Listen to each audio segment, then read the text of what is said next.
बिस्मिल्लाहिर्रहमानिर्रहीम। अस्सलाम वालेकुम नाज़रीन। तहसील पतोकी के नवाही इलाके सराय मुगल में नहर का बंद टूटने से फसलों और हस्पताल की इमारत को भी शदीद नुकसान पहुंचा। ताहम महकमा नहार का एसडीओ अभी तक मौका पर ना पहुंच सका। हमारे district bureau chief Mohammed Aleem के मुताबिक सराय मुगल के नवा रोड कलाम में आज सुबह नहर का बंद टूटा, जिसको बंद करने के लिए लोग अपनी मदद आपके तहत क्रेन लाकर मसरूफ़ अमल रहे। मुतलका एसडीओ महकमा नहार इतला मिलने के बावजूद भी मौका पर ना पहुँच सके।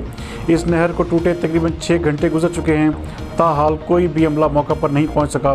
किसानों का कहना है कि अगर मज़ीद नहर बंद ना की गई तो सारे गांव के लिए ख़तरात लाहक हो सकते हैं। मज़ीद देखते हैं ये रिपोर्ट। ये महकमा नहर की बदहाली की वजह से, जो कि नहर टूटने की वजह से देखें कितने देहात ज़ेर आब आ गए हैं और लोगों का बहुत ज़्यादा नुकसान हो रहा है। फसलें तबाह हो चुकी है।